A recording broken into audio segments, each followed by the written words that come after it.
And I'm back. Sorry for the pause, everyone. My dad had me go outside to get the laundry because it's about to start raining here, and we don't want soaking wet clothes when we're trying to get them to dry, as I'm sure you can appreciate.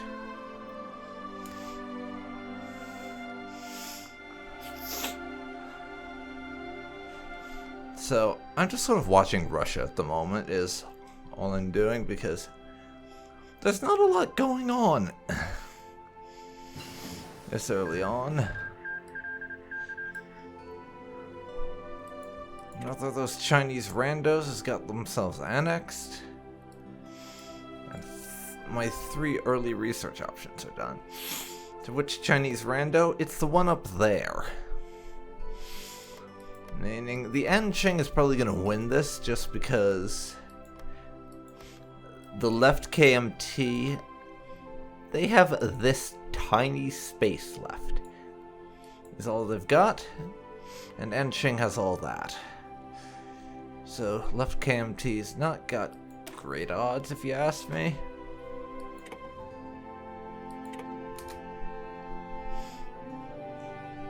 Yeah, our 3 researches are done, so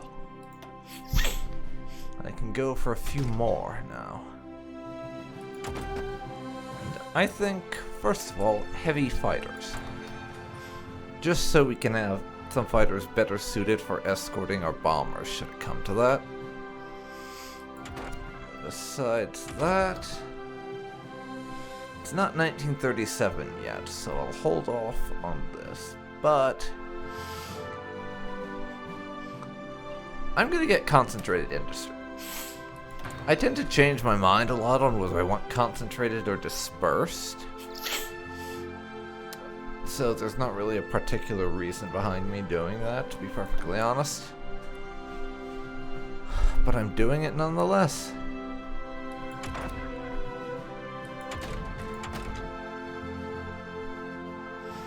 Other than that, some tank research would probably be a good idea. 1934 mediums, I think. There we are.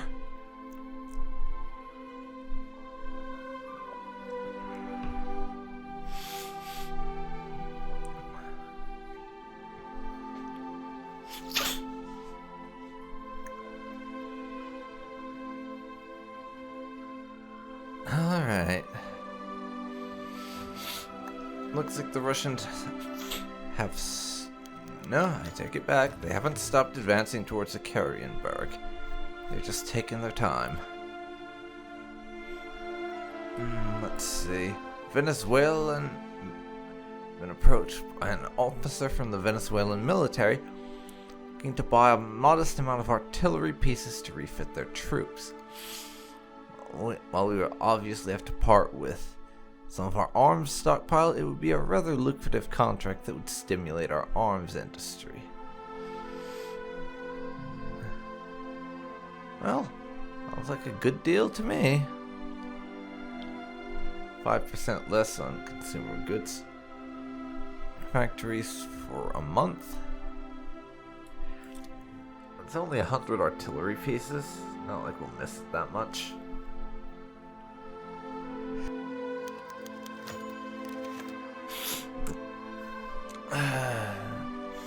Bertolt Brecht requests visa. For some time now, syndicalist sympathizers from the Rhineland have been going abroad to help their comrades in their various conflicts around the world. Today, the famous underground writer Bertolt Brecht has announced his intent to join these international divisions. We could let him go, which would most likely inspire quite a number of other syndicalists to go abroad after him, or we could confiscate his passport and prohibit him from leaving the country. As Brecht is a prominent figure, blocking him could perhaps weaken the syndicalist cause. On the other hand, it would likely cause tremendous outrage. And he wants to go to Russia, apparently.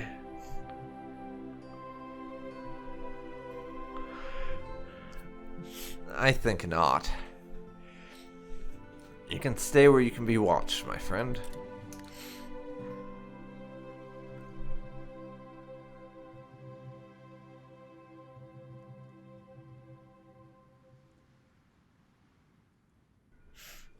Anyways, yeah. So, if you're curious about where the international brigades come from, that's actually a historical thing from the Spanish Civil War, which we're still waiting on the main two big civil wars that are going to break out to happen. Yeah, that's the thing from the Spanish Civil War, the international brigades. Volunteer communists from the US and Western Europe.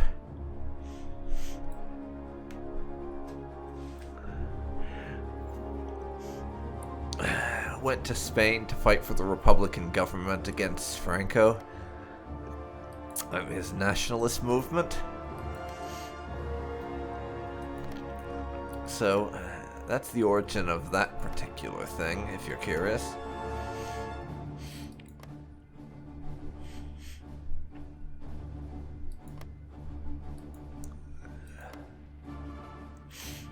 And now the Haitian president is asking for support. The Haitian civil war raging between the incumbent president and challenger Elie Lescott has asked for our support. In exchange, they promise Germany will gain a friendly port in the Caribbean and be able to expand their influence in the Americas.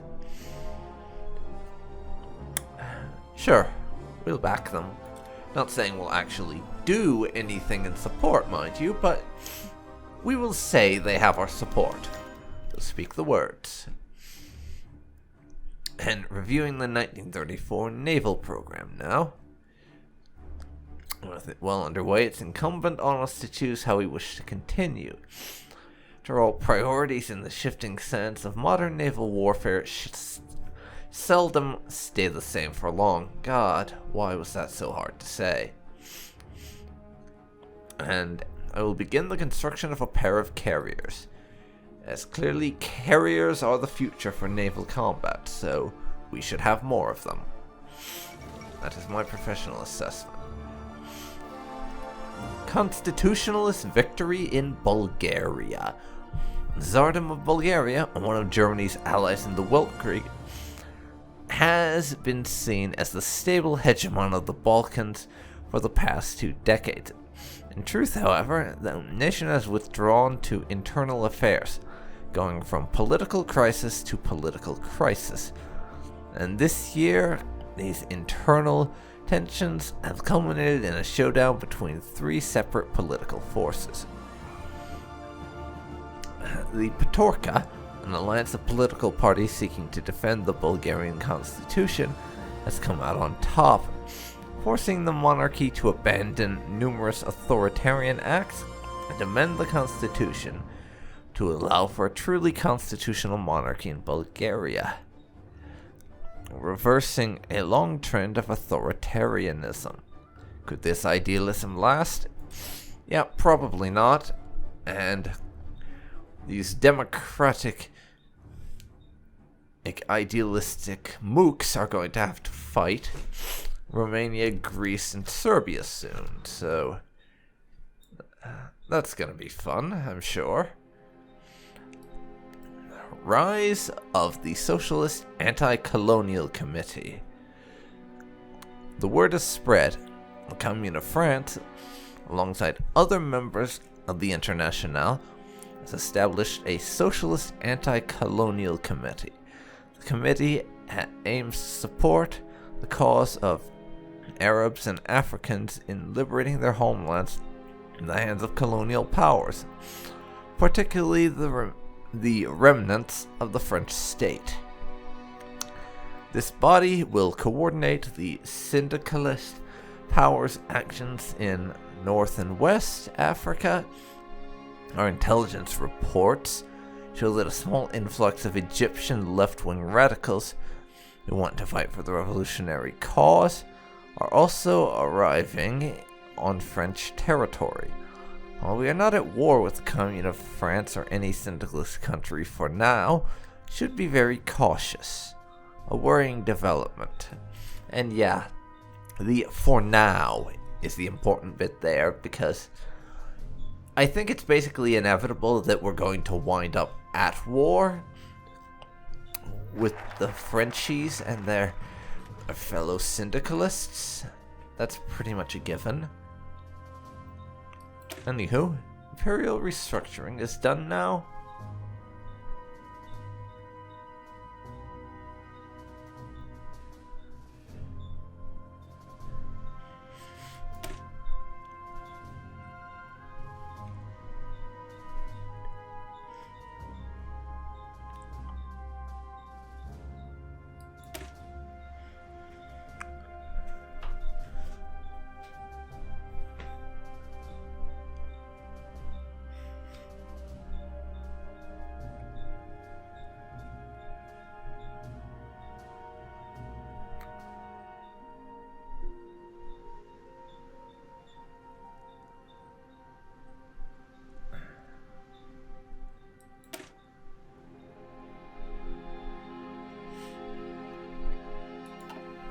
Okay, so now we are going to do organize the youth. This will remove one of the particularly bad national spirits that we currently have. Quenched militarism, which reduces our war support, recruitable population, and recruitable population factor a whole bunch, and it will let us have a greater pool of manpower to draw upon and larger amount of war support. Some experts have suggested that the best solution against the current lawlessness in our nation's youth would be to organize them, so that they can learn new skills and employ their energy for the public good. The Pfadfinder, or Pfadfinder, I don't know how to say that word, I'm sorry. Organization would require increased spending for such an endeavor. So we'll have to give up 250... No, we're not giving it up, we're getting 250 units of this thing at about 25,000 manpower. This is just all of the good. I see no reason not to do it.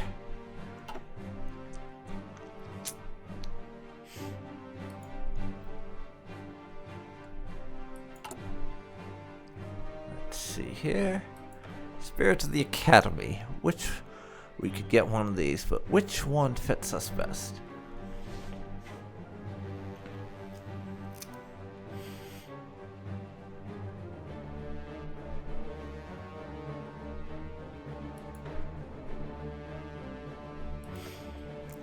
I think meticulous preparation is best.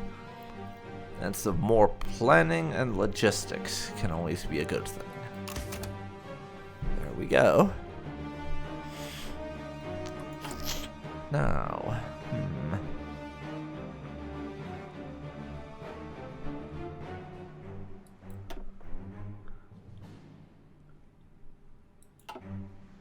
that'll do us for now. Let's back to watching Russia. And just as I say that, we have a coup d'etat in Siam, which is just over here, for those of you who are bad at geography. Siam is basically modern-day Thailand.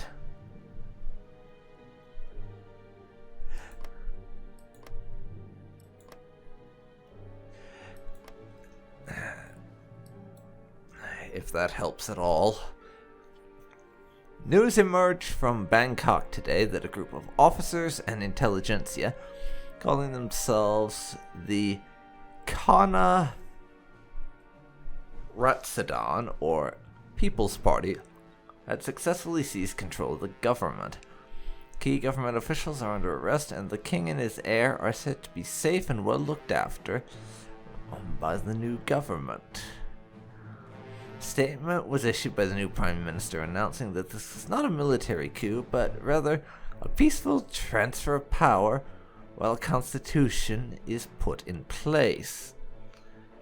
Yes, I'm sure this isn't a military coup. I definitely believe them when they tell me that. I have no reason to not believe that the military seizing power in a country and putting someone else in power is not a military coup. After all, it's not like it literally sounds like a military coup or anything, is it? Certainly not. That would be silly.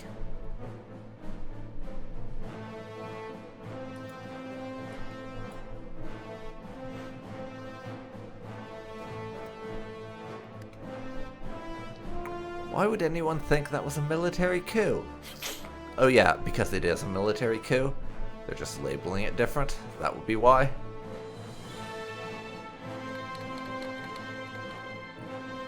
Our arms export payment has expired now. It was good while it lasted, I guess. A Lithuanian envoy. An envoy has arrived from Lithuania, wishing to invite representatives from our government to negotiate a new trade agreement. Currently, due to the Treaty of Brest-Litovsk and our subsequent agreements, we have restricted Lithuanian trade from the Baltic Sea. And their goods either go through Memel or Riga. It now appears they wish to have unrestricted access to the Black Sea, circumventing Memel and Riga. And, I mean, they do have? I don't get it. They want to circumvent Memel and Riga, but does Lithuania even have a port they can send their sea stuff through themselves? I don't think they do.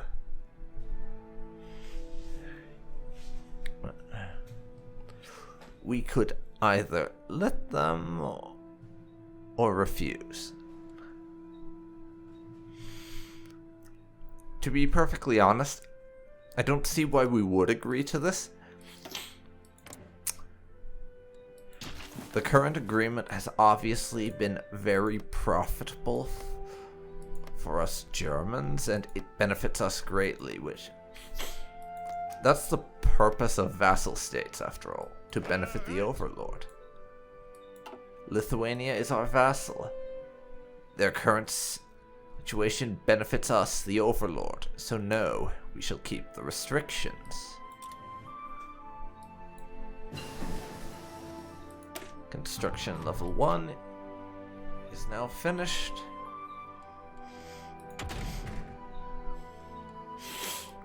Nice. I'll research that. I'm kind of gonna do some of these naval technologies a bit at random because I'm not always great at remembering to research them.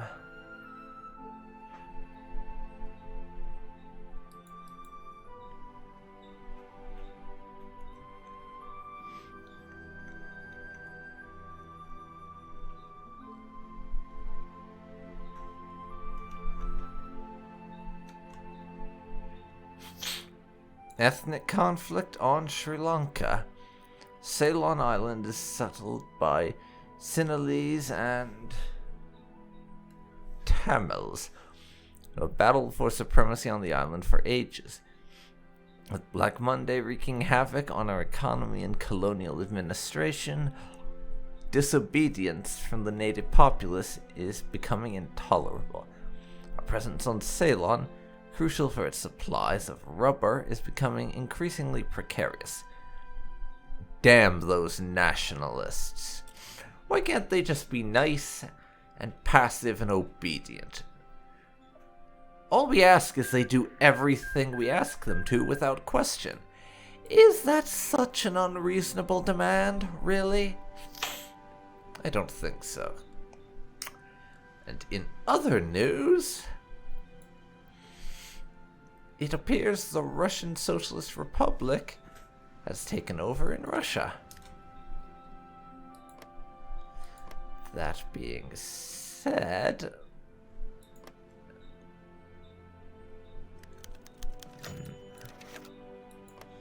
I don't remember. Did they change this somehow? Because I seem to recall the last time I played as them, all of Russia outside the region you start with as your core is stuck as occupied territory until you can pacify it. Is that not the case anymore? Or is it just because we don't exactly have intelligence on Russia? I'm not sure. FAUD, so the Free Workers Union of Germany, is an umbrella organization of several trade unions founded during the turbulent period in 1919 during the French Revolution. They have repeatedly denounced the syndicalist terror and therefore been allowed to operate unimpeded until now.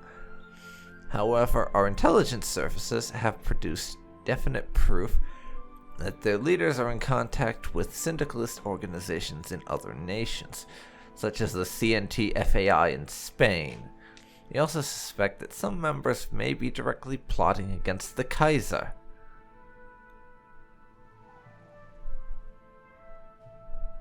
Plotting against the Kaiser?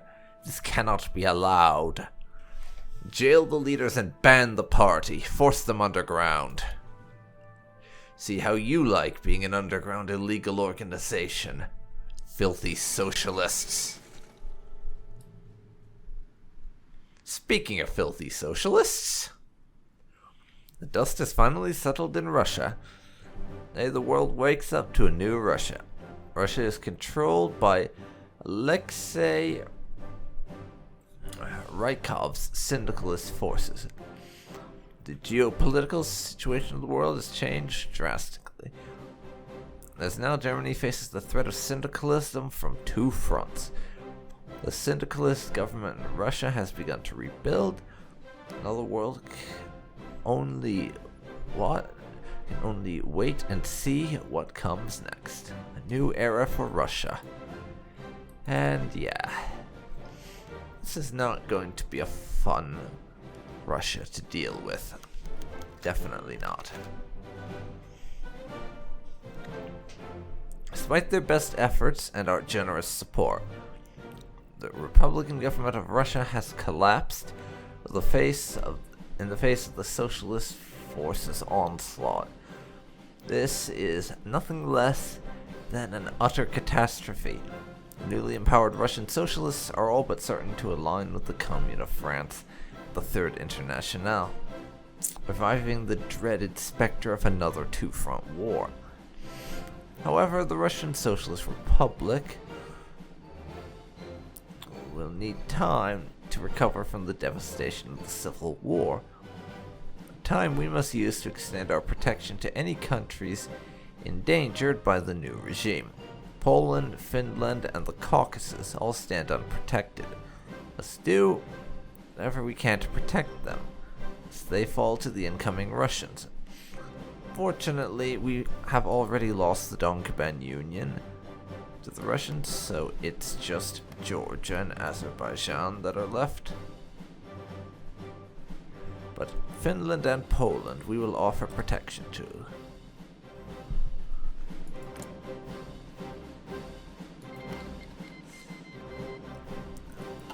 So we have guaranteed the independence of Poland.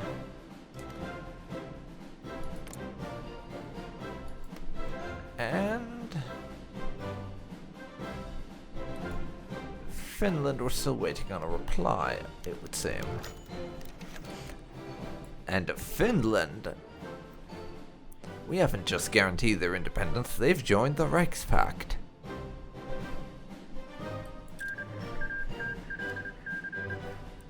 The threat of Russia seeking to reclaim its European territories? Friedrich Karl has consolidated their relationship with the Reichspakt, hoping they can provide much needed security for the small nation. Yes, indeed.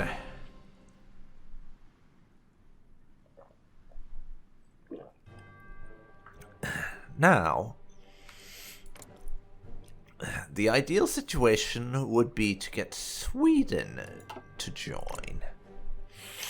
And possibly Norway. Or at least Sweden, so that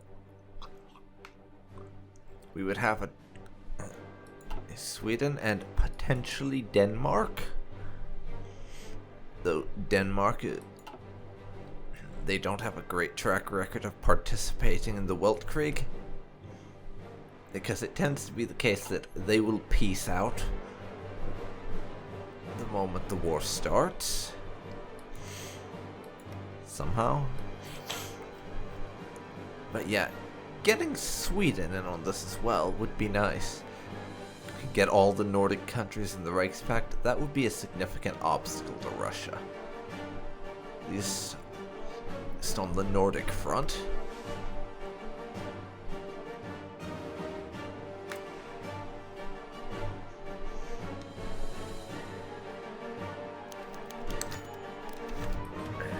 See, Argentinian trade delegation. As one of our largest import partners, the struggling Republic of Argentina has reached out to our trade ministry, begging us to make an exception on the increased tariffs we imposed on non-Middle European nations, as their economy is virtually entirely dependent on us. We could put the squeeze on them and try to force them into signing a less favorable agreement. Should they, however, take the opportunity to shift their interests to the Entente, it would cut us off from the vital agricultural exports, which could give our rivals in the Entente an advantage in the Americas. Okay, say we need their loyalty, or what's extra marks between friends? The bonus will be substantial there if they agree, but they may decide to shift their interests elsewhere. No. I think that we're going to do this Argentina's way. Too risky, I feel, to have them potentially shifting to a different market. We need their loyalty. I mean, we could probably find a way around it, but I don't want to have to. Creation of the International Avant-Garde. A combined effort by the Commune of France and the Union of Britain a few days ago has birthed the International Avant-Garde, a program that aims to create a united art style for art and genre for music, as well as new literary techniques, each of them encouraged to be socialist, unorthodox, anti-traditionalist, and anti-religious. It's reported that artists, writers, and musicians from all around the world will participate in this program, from the United States to South Africa to Japan. The first festival to show off the fruits of the program is planned to happen within 2 years at Cannes. This is the dawn of a new syndicalist entertainment. Syndicalist entertainment. What is this nonsense? Really, utter nonsense is what it is.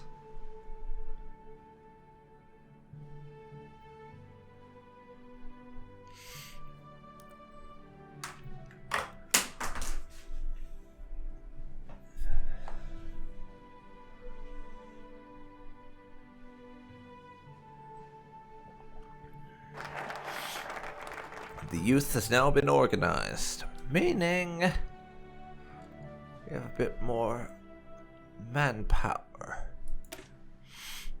available to us.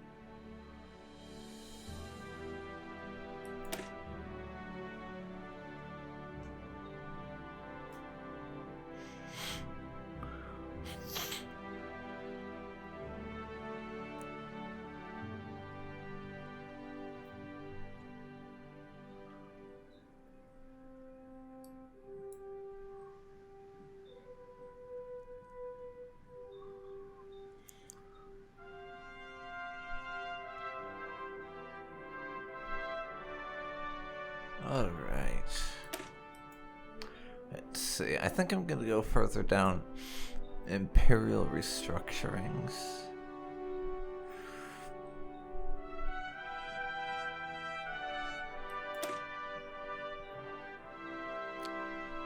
So that we can get rid of Black Monday.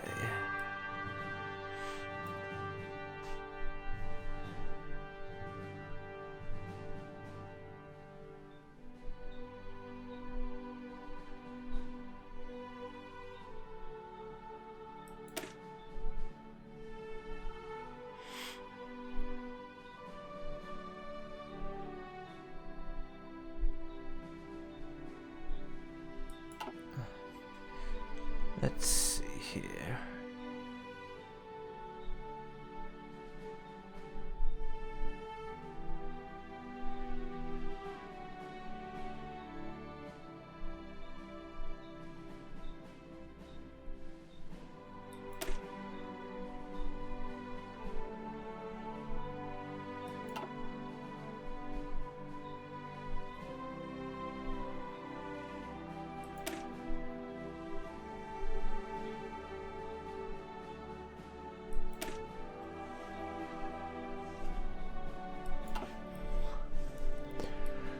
I think the Easter Promises will be our next one.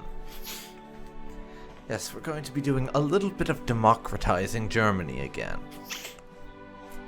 Because pre-World War I Germany was actually a little less autocratic than you might imagine, and Ludendorff abolished a few institutions that actually made it a bit more autocratic, which was not great, really.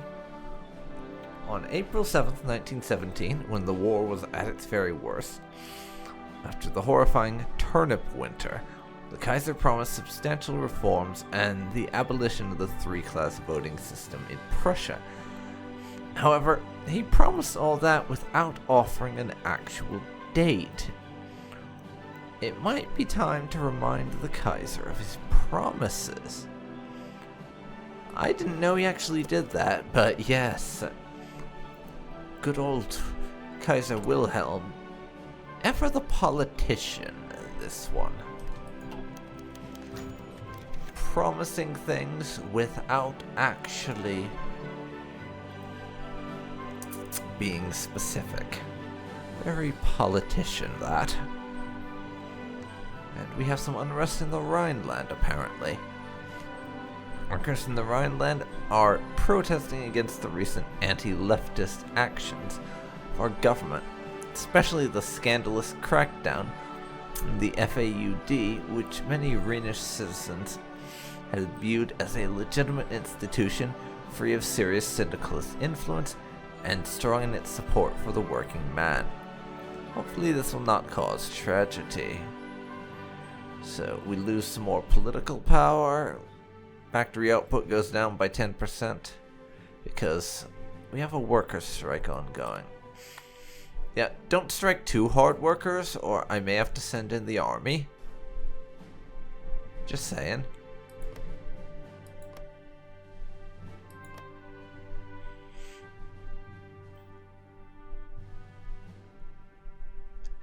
I may have to send in the army.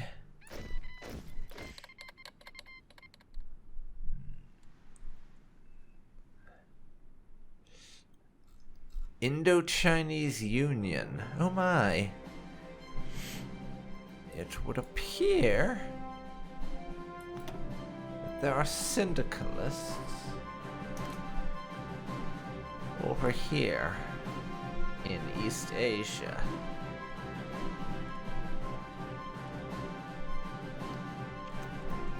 I also now have just enough manpower to begin training divisions if I want to.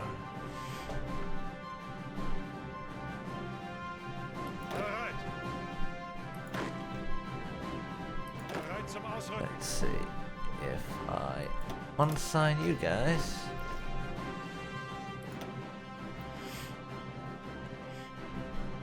Just put you in my Army 6. Can I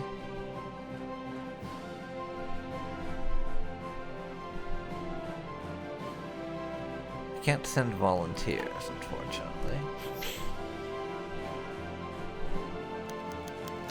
Food from Middle Africa.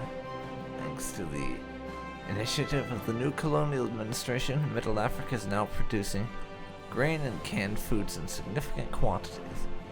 Enough that it relieves some of the pressure on our domestic industry. With the new colonial administration, this kind of benefit would be impossible. We get support equipment. And like I said, Indochina. Bit of a hot mess.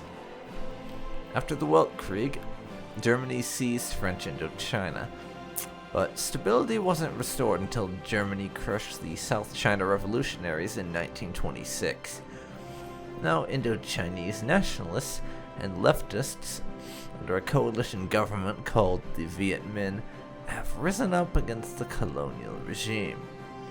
Nguyen An Ninh, the head of the Viet Minh, declared the independence of Indochina in Saigon.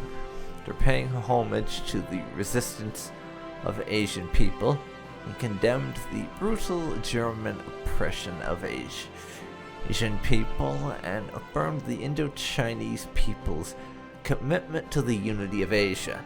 Observers agree with German media that they are just some weak peasants.